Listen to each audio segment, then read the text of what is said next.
Selamat sore pemirsa, kabar pemilu kembali hadir menjumpai Anda dengan sejumlah kabar penting dan menarik mengenai informasi seputar pemilu selama 1 jam ke depan. Saya Tisna Feni, inilah kabar pemilu selengkapnya untuk Anda. Kami kabarkan, Anda putuskan.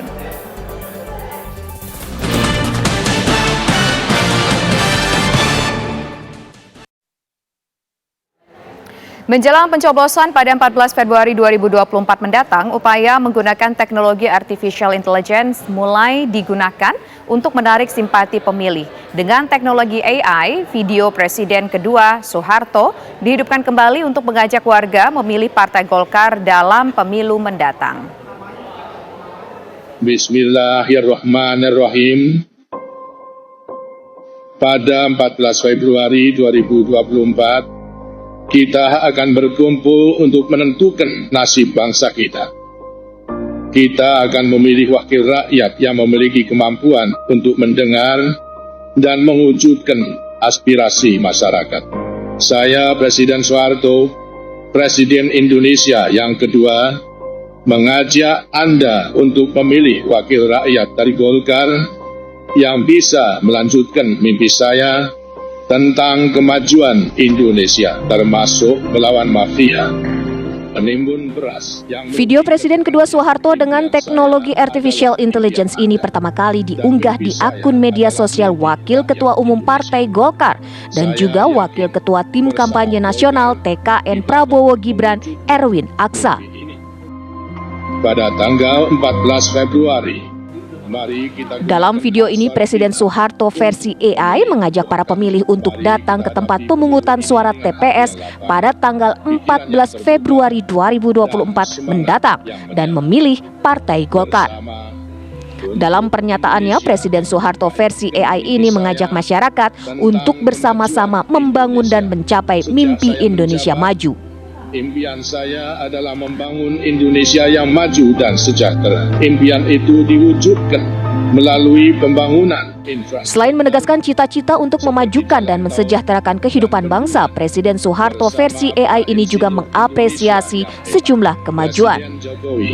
Dan Presiden Susilo Bambang. Secara eksplisit, apresiasi ditujukan untuk kemajuan pembangunan infrastruktur dalam masa pemerintahan Presiden Joko Widodo dan Presiden Susilo Bambang Yudhoyono. Edukasi sebagai kunci utama. Setelah diunggah sejak 7 Januari 2024 lalu, video ini telah disaksikan lebih dari 869.000 kali. Dalam unggahannya, Erwin Aksa mengingatkan seluruh masyarakat tentang pentingnya suara warga dalam pemilihan umum mendatang. Anak-anak Indonesia, impian saya adalah impian Anda. Dan mimpi saya adalah mimpi rakyat Indonesia. Saya yakin bersama Golkar kita dapat mewujudkan mimpi ini. Pada tanggal 14 Februari, mari kita gunakan hak suara kita untuk memilih Golkar.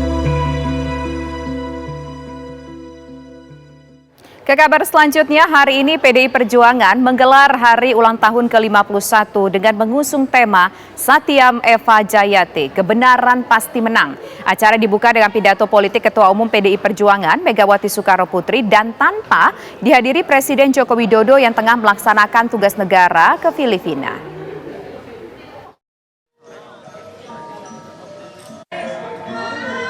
Hari ulang tahun ke-51 PDI Perjuangan digelar hari ini dengan mengusung tema Satyam Eva Jayate, kebenaran pasti menang. Peringatan ulang tahun PDI Perjuangan diawali dengan pidato politik Ketua Umum PDI Perjuangan Megawati Soekarnoputri sekaligus perintah harian.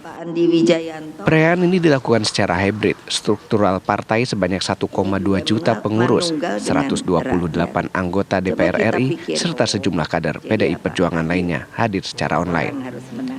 Sedangkan untuk undangan yang hadir secara langsung sebanyak 51 orang. Fokus peringatan HUT ke-51 PDI Perjuangan adalah turun langsung ke masyarakat hingga basis-basis rakyat di tingkat RT dan RW. Kegiatan akan melibatkan rakyat sebagai jati diri PDI Perjuangan. Sekretaris Jenderal PDI Perjuangan Hasto Kristianto menyatakan bahwa Presiden Joko Widodo tidak bisa hadir karena menjalankan tugas negara keluar negeri Filipina. Jadi jenderal tuh keren. Mendapat informasi juga bahwa Pak Presiden Jokowi akan melaksanakan tugas negara dengan ke luar negeri di Filipina. Tetapi watak kegiatan kali ini adalah turun ke bawah, menyatu dengan rakyat itu sendiri. Pak Edi Pramono. Meski tak dihadiri Presiden Joko Widodo, HUT ke-51 PDI Perjuangan dihadiri oleh Wakil Presiden Ma'ruf Amin. Dari Jakarta, Nadila Saleh, Aliansyah TV One mengabarkan.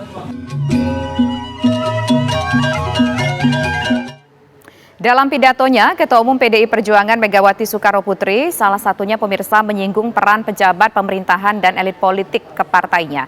Megawati menegaskan besarnya PDI Perjuangan hingga berusia 51 tahun bukan berkat jasa presiden, bukan pula menteri dan tokoh politik, tetapi karena mendapatkan dukungan dari rakyat. Megawati juga bicara soal kepemimpinan. Dan berikut pernyataan dari Megawati Soekarnoputri.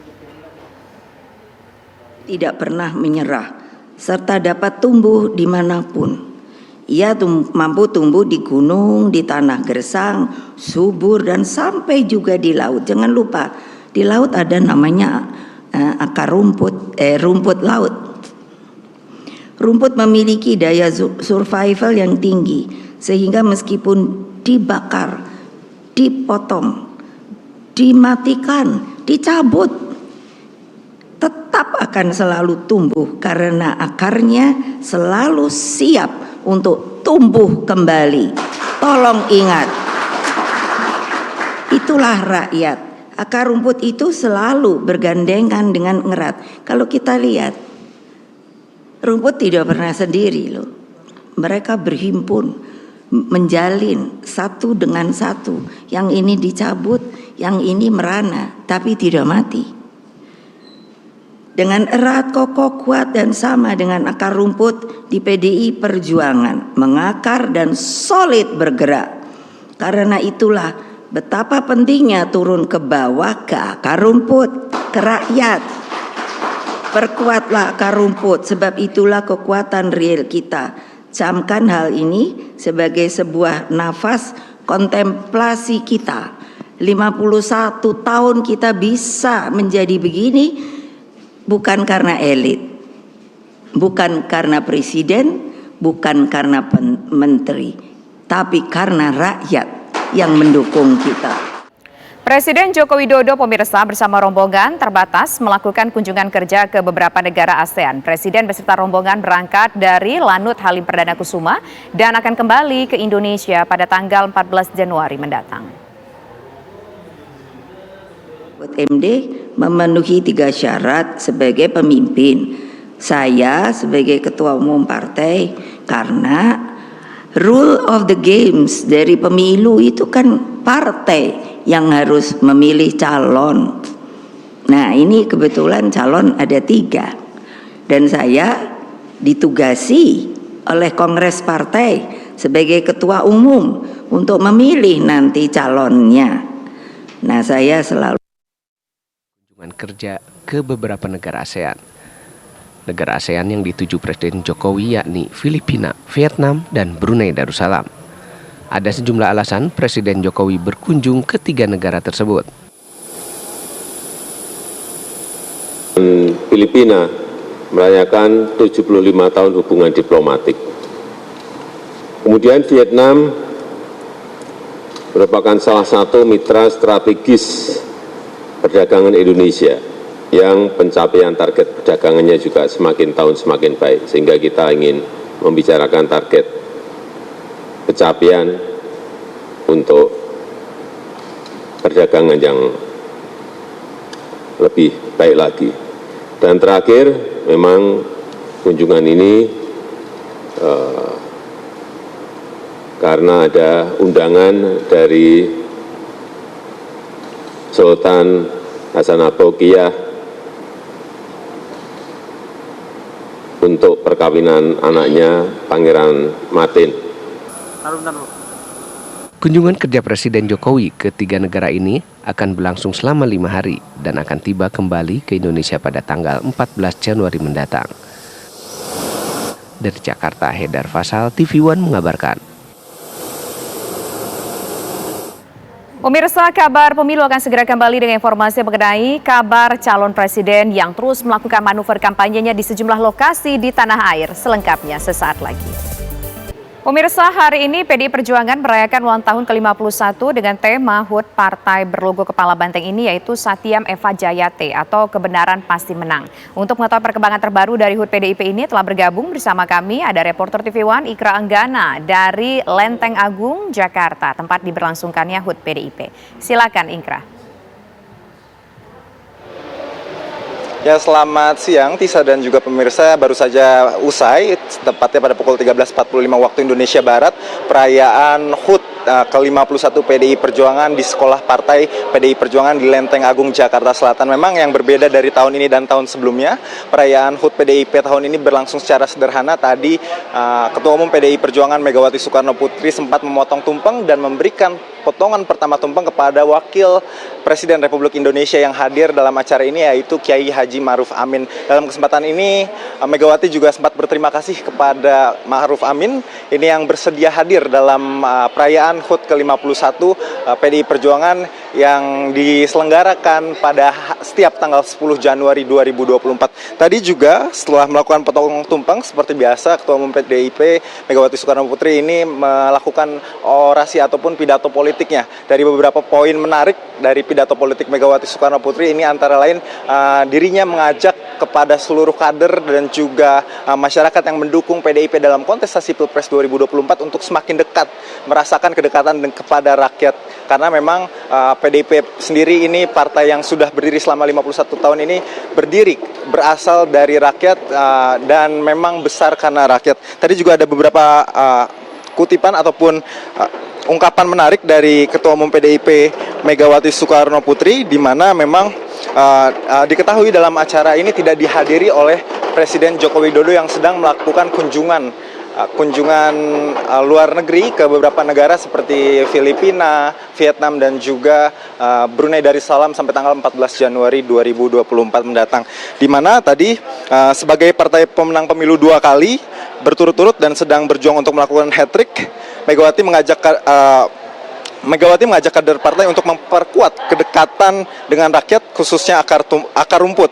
PDIP bisa menjadi seperti ini bukan karena elit, bukan karena presiden, bukan karena menteri, tapi karena rakyat yang mendukung kita, bukan karena presiden juga tadi. Jadi sempat ada ungkapan yang diungkapkan dalam HUT ke-51 ke-51 PDI Perjuangan oleh Ketua Umum PDIP Megawati Soekarno Putri ini sedikit menyentil ketidakhadiran dari Presiden Joko Widodo pada hari ini. Selanjutnya tadi ada beberapa elit politik yang hadir dalam acara hari ini, seperti Ketua Umum Koalisi PDI Perjuangan, Partai Koalisi PDI Perjuangan seperti Ketua Umum Perindo, Ketua Umum Hanura, dan juga Ketua perwakilan dari Partai Hanura. Untuk sementara demikian, Tisa, saya kembalikan ke Anda di studio. Terima kasih Keranggana atas laporan Anda. Pemirsa, calon presiden nomor urut 1 Anies Baswedan menyerukan perubahan di hadapan ratusan simpatisan di Kota Kendari, Sulawesi Tenggara. Anies berjanji akan menstabilkan harga pangan, BBM, pendidikan, dan juga kesehatan.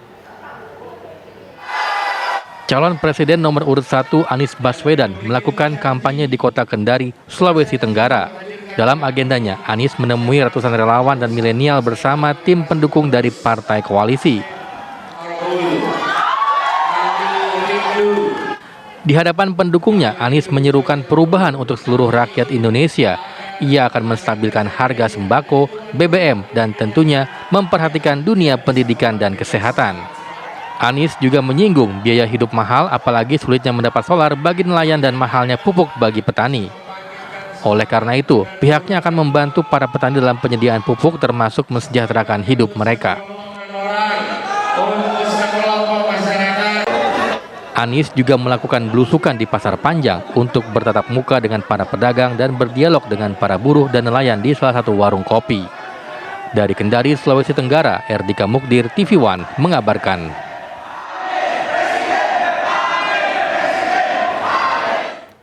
Calon Presiden nomor urut 2 Prabowo Subianto disambut ribuan pendukungnya saat melanjutkan kampanyenya di Palembang, Sumatera Selatan. Palembang merupakan kota ketiga yang dikunjungi Prabowo setelah Pekanbaru dan Jambi.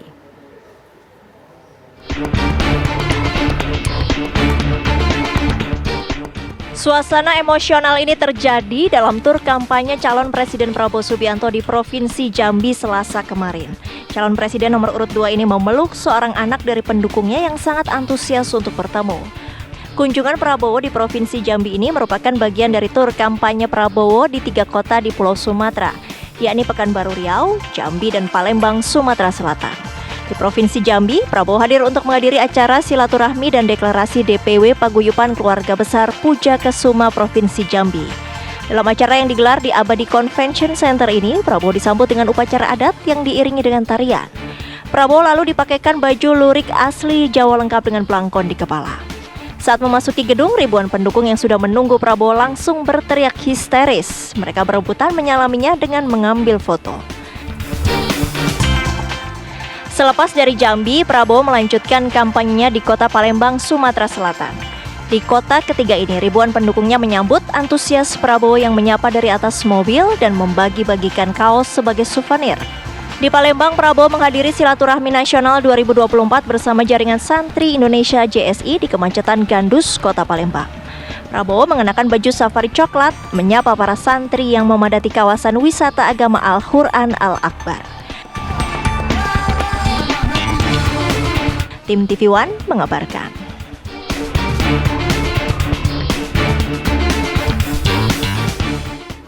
Calon Presiden nomor urut 3 Ganjar Pranowo berkampanye di Cilacap, Jawa Tengah. Selain bersilaturahmi ke pondok pesantren, Ganjar juga menemui relawan dan nelayan.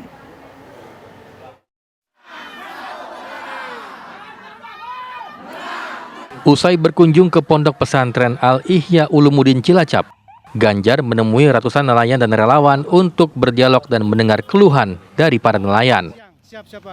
Kedatangan calon presiden nomor urut 3 ini disambut oleh ratusan pendukung yang sudah menanti sejak pagi.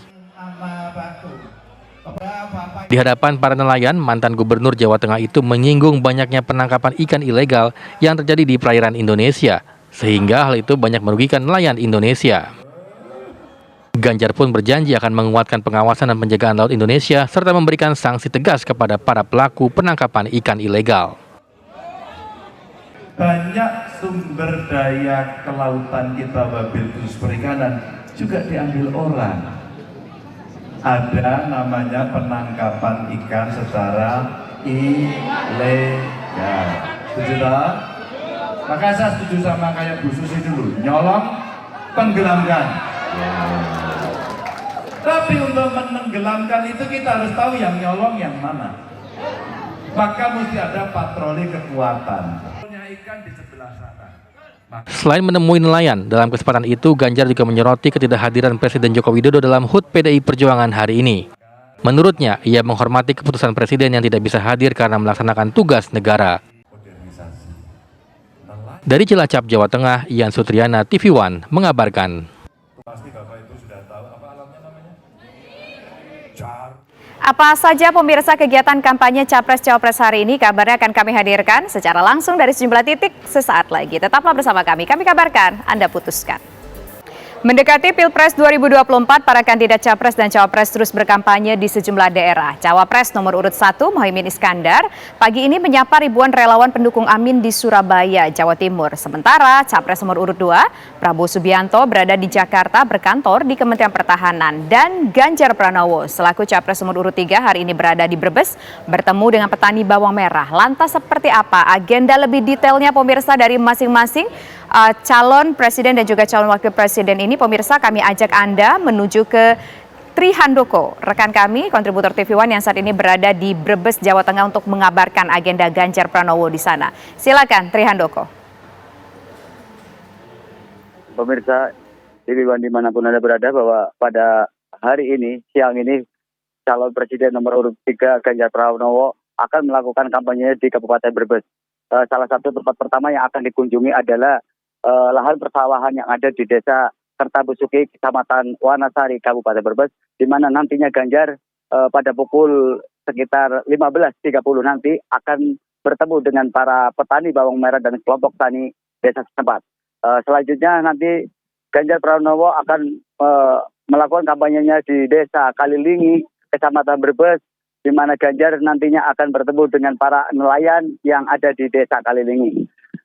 Dan selanjutnya Ganjar akan mengunjungi atau menyambangi rumah kediaman Ketua DPC PDI Kabupaten Brebes Indra Kusuma, di mana Ganjar akan bertemu dengan para caleg PDIP, para relawan serta sejumlah pengurus partai koalisi nomor urut 3.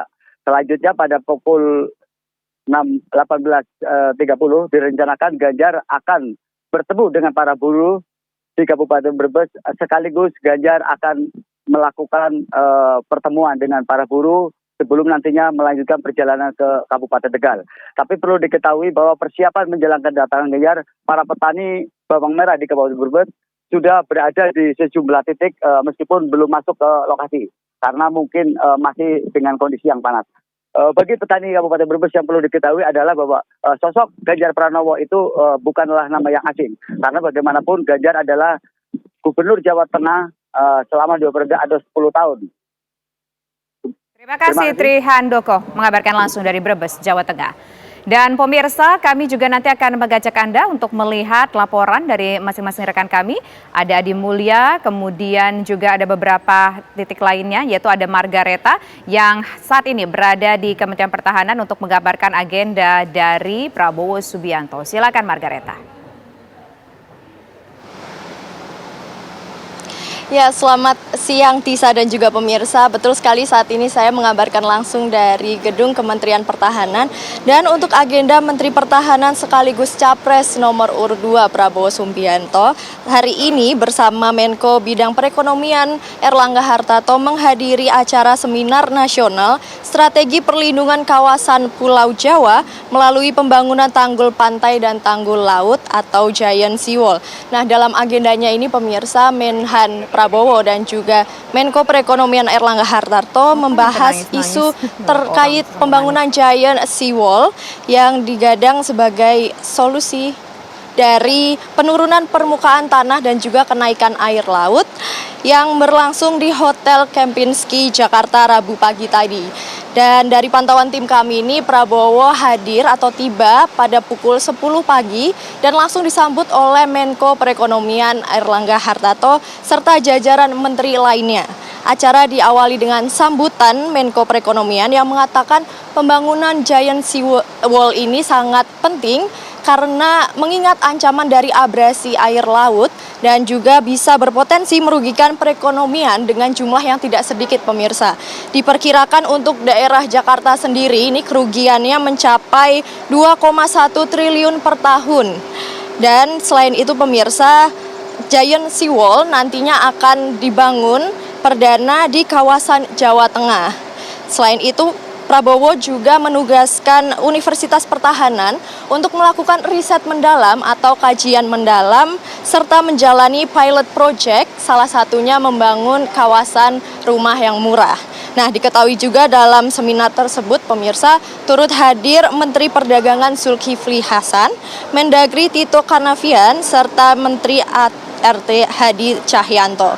Dan untuk agenda selanjutnya dari Prabowo Subianto ini pemirsa akan kembali ke gedung Kementerian Pertahanan untuk melanjutkan tugasnya. Demikian, Tisha.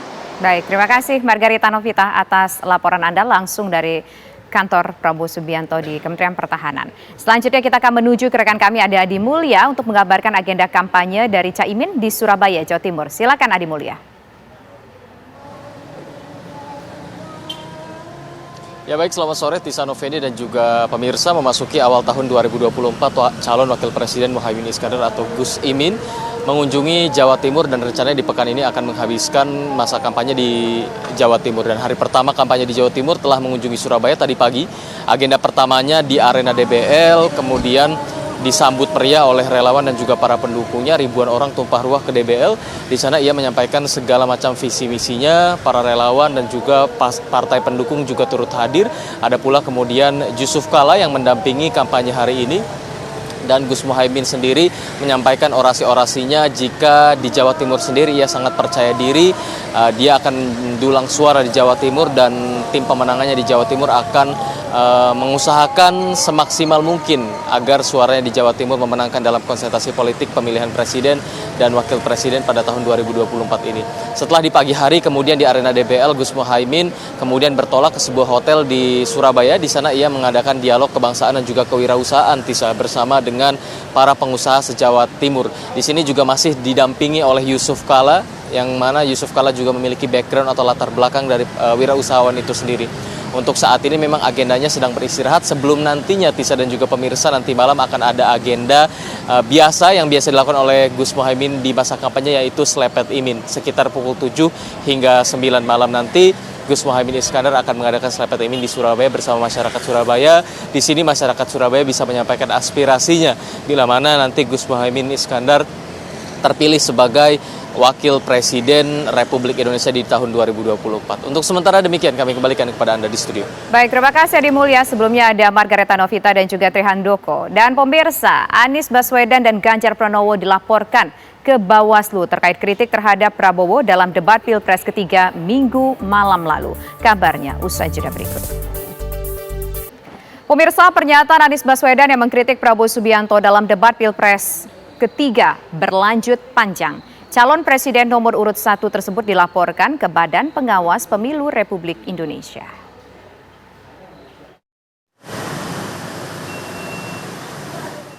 Calon Presiden nomor urut 1 Anies Baswedan dilaporkan oleh pengacara pembela pilar konstitusi ke Bawaslu RI. Anies dinilai melakukan penghasutan dalam debat Capres seri ketiga dengan tema pertahanan, geopolitik, dan hubungan internasional.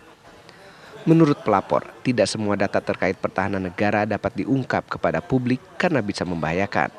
Dalam debat, Anies menanyakan kepada Prabowo berkaitan dengan anggaran di Kementerian Pertahanan. Memaksa calon presiden nomor urut 2 Prabowo Subianto untuk menunjukkan data-data terkait pertahanan dan keamanan negara dalam hal informasi anggaran belanja alutsista. Di mana hal tersebut harusnya kan rahasia gitu kan terkait dengan anggaran pertahanan apalagi alutsista gitu. Harusnya hal-hal tersebut tidak boleh disampaikan pada publik karena bisa membahayakan negara gitu kan apabila pihak-pihak asing sampai mengetahui hal rahasia seperti itu. Makanya Sementara itu, anggota Bawaslu, Puadi mengaku akan mempelajari laporan tersebut selama 2 hari sebelum menentukan ada atau tidaknya pelanggaran. Tapi justru harus mencerminkan. Menunggu 2 hari untuk melakukan kajian awal ya. Dari kajian awal inilah nanti apakah dalam laporan tersebut memenuhi syarat formal material tidak. Apabila nanti memenuhi syarat formal material bisa dilanjutkan klarifikasi. Jika nanti tidak memenuhi syarat formal material, ya kita sampaikan kepada pelapornya terhadap peristiwa yang dilaporkan tersebut. Cerita itu cerita, omon.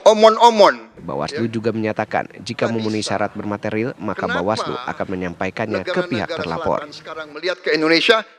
Dari Jakarta, tim TV One mengabarkan. Membangun ekonomi kita. Tak hanya Anies, calon presiden nomor urut 3 Ganjar Pranowo dilaporkan oleh advokat pengawas pemilu dengan tudingan mendesak Prabowo Subianto membeberkan data keamanan negara yang terjadi saat debat Capres ketiga hari Minggu lalu. Dalam laporan tersebut, advokat pengawas pemilu menilai Ganjar melanggar Undang-Undang Nomor 14 Tahun 2018 tentang keterbukaan informasi publik. Ganjar dituding memaksa Prabowo untuk membeberkan data terkait keamanan dan pertahanan negara yang tidak boleh disampaikan di depan umum. Mereka menganggap Ganjar melanggar Undang-Undang Nomor 14 Tahun 2018 mengenai hal tersebut dan Undang-Undang Nomor 7 Tahun 2017 tentang pemilihan umum.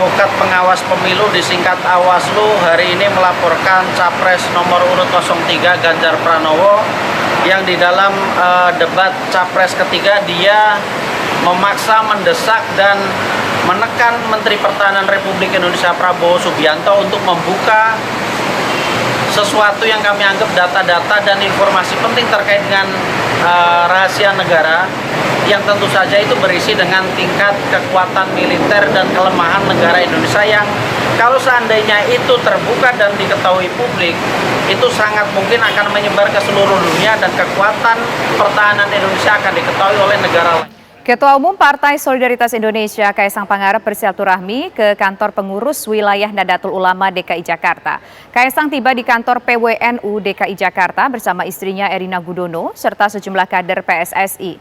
Atau PSI maksud kami pemirsa. Gibran langsung disambut jajaran pengurus PWNU DKI Jakarta. Kedatangan Kaisang selain untuk bersilaturahmi juga untuk meminta nasihat dari para tokoh NU. Terlebih salah satu kader PSI adalah anak dari tokoh NU DKI Jakarta. Dalam pertemuan itu menurut Kaisang ia tidak membahas soal dukungan dalam Pilpres maupun Pileg bulan depan.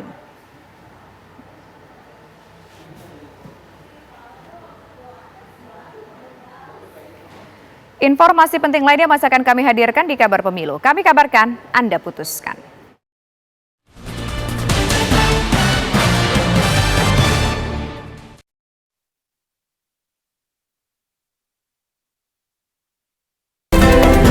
BHS, The Art of Craftsmanship. 1, 2, 3. Ketombe kering dan basah. Capek sama ketombe yang bikin drama? Clearin aja pakai Clear terbaru. Dengan kekuatan 10 kali Super Vitamin. Sikat habis ketombe basah dan kering. Nggak khawatir ketombe basah dan kering. Buktikan sekarang. Mantan Wakil Presiden Yusuf Kala hadir dalam kampanye Cawapres nomor urut 1 Muhaimin Iskandar di Surabaya, Jawa Timur. Sementara Cawapres nomor urut 2 Gibran Rakabuming Raka mengikuti senam gemoy di Banyuwangi, Jawa Timur. Dan Cawapres nomor urut 3 Mahfud MD hadir dalam konsolidasi relawan di Sleman, Yogyakarta.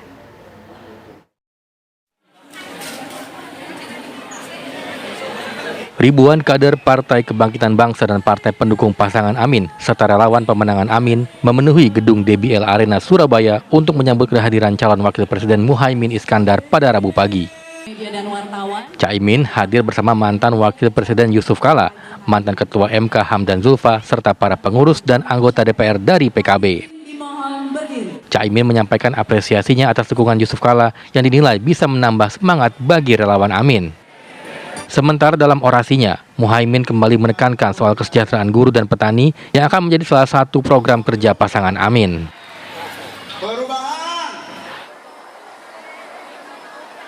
Calon Wakil Presiden nomor urut 2 Gibran Rakabuming Raka menggelar kampanye di Banyuwangi, Jawa Timur pada Rabu pagi. Kedatangan Gibran langsung disambut oleh ribuan pendukungnya. Gibran juga sempat mengikuti acara senam gemoy di destinasi wisata alam Indah Lestari di Desa Karangbendok, Kecamatan Blimbing Sari.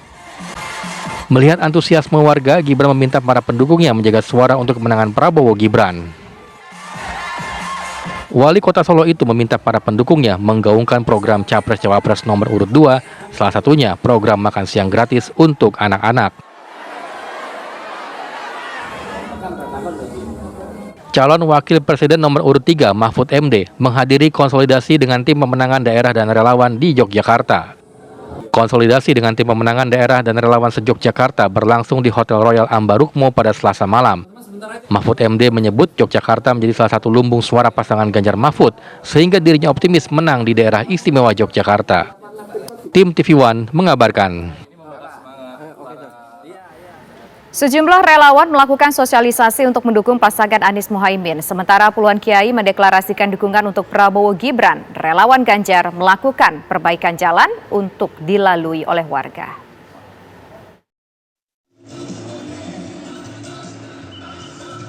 Sejumlah warga di Kabupaten Kuningan, Jawa Barat menggelar aksi unik untuk mensosialisasikan calon presiden nomor urut 1 Anies Baswedan. Puluhan pendukung Anies Muhaimin memakai topeng bergambar calon presiden Anies Baswedan dan wakil presiden Muhaimin Iskandar. Selain memakai topeng, mereka juga membawa poster bertuliskan program kinerja pasangan Anies Muhaimin sambil berjoget flash mob di pinggir jalan. Aksi para pendukung ini menjadi perhatian warga sekitar, khususnya para pengguna jalan.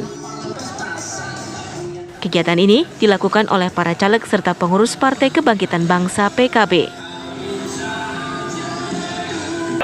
Ratusan relawan tergabung dalam Akar Rumput Hijau Bojonegoro, Tuban, Lamongan, dan Gresik melakukan deklarasi mendukung pasangan Prabowo Subianto dan Gibran Rakabuming Raka. Para relawan ini menyatakan diri dan siap bergerak maksimal untuk memenangkan pasangan calon presiden dan wakil presiden nomor urut 2 di Jawa Timur. Pertemuan akbar para relawan akar rumput hijau ini digelar di Ponpes Modern Al-Fatimah Bojonegoro.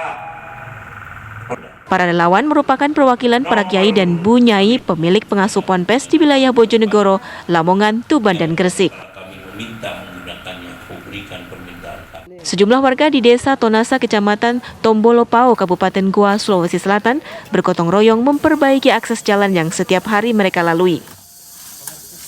Perbaikan jalan diinisiasi oleh relawan orang muda Ganjar di Kabupaten Goa. Perbaikan dilakukan setelah masyarakat meminta jalan agar diperbaiki dan bisa dilalui kendaraan. Warga Desa Tonasa sangat berterima kasih kepada tim Ganjar Pranowo karena sudah diperhatikan. Warga juga menilai Ganjar layak menjadi presiden karena memiliki perhatian kepada warga yang tinggal di pelosok desa di dataran tinggi. Tim TV One mengabarkan. Debat seri ketiga Pilpres yang berlangsung panas disorot oleh Presiden Joko Widodo. Debat dinilai menunjukkan serangan personal. Pernyataan Presiden juga ditanggapi Sekjen PDIP Hasto Kristianto yang menilai debat Minggu malam telah memberikan edukasi.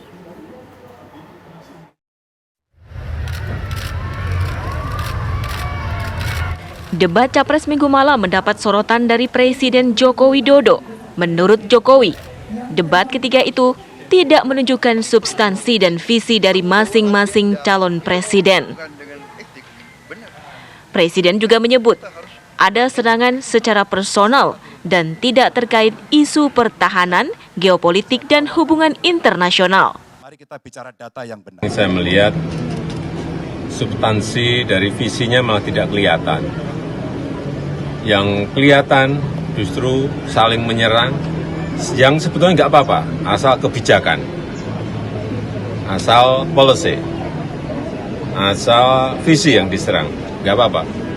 Tapi kalau sudah menyerang personal, pribadi yang tidak ada hubungan dengan konteks debat tadi malam mengenai hubungan internasional, mengenai geopolitik, mengenai pertahanan dan lain-lainnya, saya kira kurang memberikan pendidikan, kurang mengedukasi masyarakat yang menonton.